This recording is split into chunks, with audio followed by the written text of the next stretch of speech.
biggest problem in treatment that I see is not only the ignorance, the stigma, and the inability to provide treatment, but it's also quality treatment. A lot of, I'd say the vast majority, probably 80% or better, of treatment facilities use the 12-step model. And I'm sure this is going to upset some people, but the truth must be told. The 12-step model is at best not good. Now, it's good for some people, but one size shoe does not fit all. And it's good for what we call secondary addiction. Primary addiction is more rooted in childhood and unmet needs, those types of things. The 12-step model is based upon support.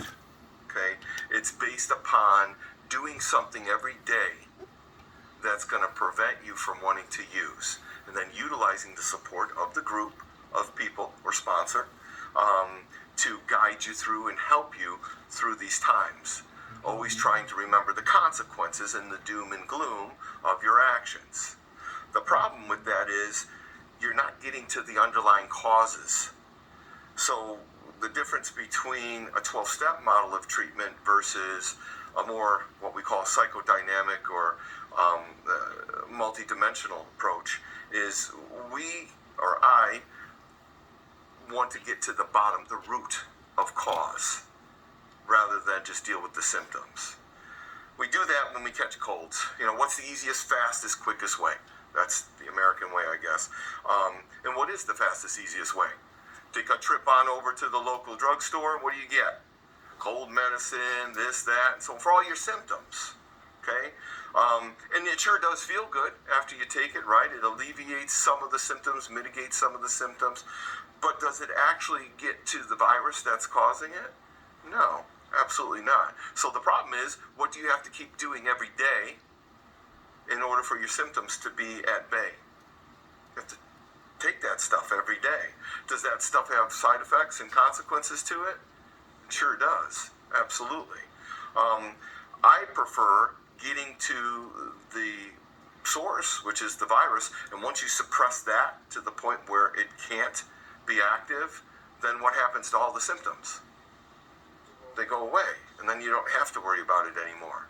Is that harder to do? Absolutely. I think a lot of times people don't realize that our brains are wired to avoid pain and seek pleasure. We live on the pleasure principle. Your brain is literally wired to avoid pain and seek pleasure. In fact, every single thing I laughingly say in here, if someone can come up with one human behavior that isn't to avoid pain and seek pleasure, I'll stroke your check for $5,000, no questions asked. I laughingly say that, and you can see I'm not worried, because there is nothing. Even at a cellular level, survival is what it's predicated on. Literally every single thing you do is to avoid pain or seek pleasure in some way, shape, or form. So knowing that, you would have to concert quite a bit of effort to learn to sacrifice and to deal with the consequences and go through the hurt and the pain and the suffering of treatment in order to mitigate the consequences and get to the origins of the problem in order to suppress it to the point where it doesn't affect you anymore. Can you go back in time and fix everything? No, not until somebody comes up with a time machine. I ask all the time, you never know. If somebody does, we can go on the road. Until then, guess what we have to do? We got to do it the hard way. And that means abstinence, and that means reliving some very painful things and getting to the origins of the problem and airing those out. And talk isn't enough. There's a process, and it's quite a complex process. That's why we call it therapy. Forgiveness, not just to ourselves, but for others, and as well as the process. So a lot of things have to be explained, and it has to be in a sequential order. But the first thing that we learned in here, and what this class is about, it's about wellness, it's about growth, it's about development, it's about how to get stable, and how to, I guess, self-analyze whether or not you have a problem. See, the biggest problem that people have is they don't know they have a problem. They think what they're doing, because they've been doing it and they've become, it's become a habit of their lifestyle. They're engaged in dysfunction, but because they're tolerant of it, they don't think that it's their responsibility to do anything about it. They use what they call an external locus of control. That means that they blame outside sources for the root of their problems. And that simply isn't true. I find in life that probably over 90% of the woes and the dysfunction and the pain and suffering you're feeling, and a lot of people don't like to hear this, is of your own doing. It's, you brought it on yourself by your lifestyle, by the things that you do. And I find that probably, God, and I've been in practice now for close to 22 years, and altogether 30. But I can honestly say that most of the people that come here or to see me for depression or anxiety can, on medication for it, and considered long-term or chronic, leave here within 8 to 10 weeks not taking any medications, and they're fine, because we've significantly changed their lifestyle. And I know a lot of people think that what's prescribed to them is medicine. Now, I differentiate between medicine and drugs, because there's a big difference.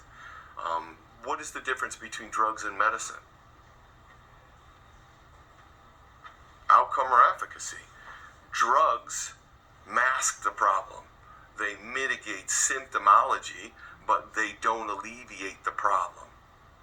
Whereas medicine fixes, it cures, it remedies the problem. You see the difference? The problem with a lot of the drugs that are prescribed, benzodiazepines, opiates, opioids, amphetamines like Adderall, or even for children, well, they don't prescribe that anymore, Ritalin, they have horrible side effects. And oftentimes the side effects are literally worse than what the symptoms were to begin with.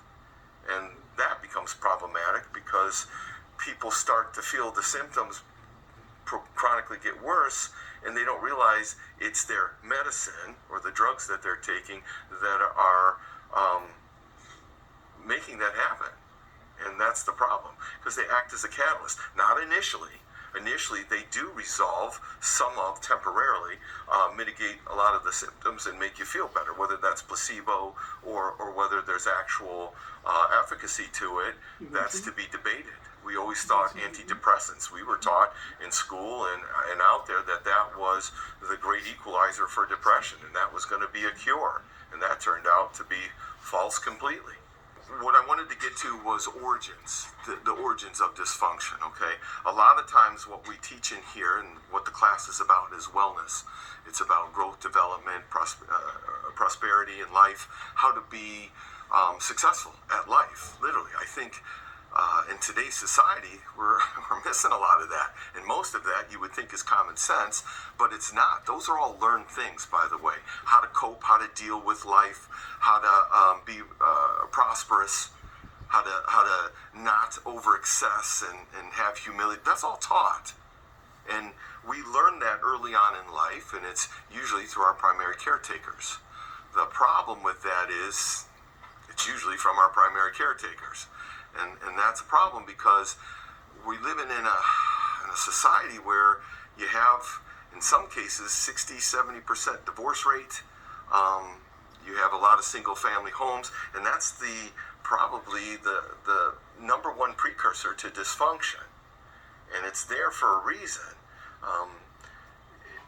Because we have to learn how to cope and deal with life, because we model the behaviors of our parents who are supposed to be teaching us how to be successful at life, that requires them to be functional, adaptive, stable, and have the knowledge and skill set of parents to do that. And that's just, unfortunately, not the case. In most parenting that I've seen, and I see nowadays, is at best subpar. It's inadequate. And you could dispute that, but how are you going to dispute it? Look around. The proof is self-evident. the dysfunction and the inability for the last couple generations, as well as others, but mostly in the last couple generations, is woefully dysfunctional and inadequate to deal with life. And again, we can easily use that external locus of control and say it's this, it's that, it's racism, it's this and that, but it's not. It has to do with the breakdown of the nuclear family. It has to do with the stability of a family and having two parents that are relatively functional and active in the parenting process. And when that breaks down, children have certain developmental milestones that they must meet. They have to develop properly. In order to do that, certain needs must be met. And if those needs aren't met, and because there's a lack of parenting or lack of parents, that breaks down. And those children have developmental delays and as well as physical delays and mental health issues and dysfunction, plain and simple. We're going to go into that later on, but for now, I want you to understand that all dysfunction has an origin. It has a beginning point. You don't wake up one day and say, oh, I caught depression last night. I stayed out a little too late. Or this guy gave me anxiety. That doesn't happen. You don't catch it that way. It's a process that happens over years. And a lot of people think that upon its manifestation, that somewhere in the recent future or recent past is when they got it. And that's simply not true. It's been happening and incubating for quite some time. And like I said, the good thing is it's learned. The bad thing is it's learned. Why is it good? It's good because things that are learned can be unlearned. They're not wired in. But they are difficult to go through and to correct. Because like I said before, the brain works on the pleasure principle. And most people who have dysfunction or who have those issues in their past certainly don't want to bring that back up. That's why they have the dysfunction, is because the brain is trying desperately to avoid the conflict and the discomfort and the anguish that's associated with those old past experiences. So they've overcompensated by utilizing behaviors or distraction or drugs and alcohol to distort that reality to make it more palatable to them. And unfortunately, using external things to fix internal problems doesn't work. And when you hear that, you say, well, I don't know, I think it kind of does. It does temporarily. And you're misunderstanding pleasure for happiness. Pleasure is different than happiness, absolutely. And that's the problem. I think a lot of people then go on to, and I hear this all the time, and it irks me a little bit that people say, well, I'm living my best reality. I'm living my best life. Well, there's only one life. There's not your life and his life. We're all in the same one.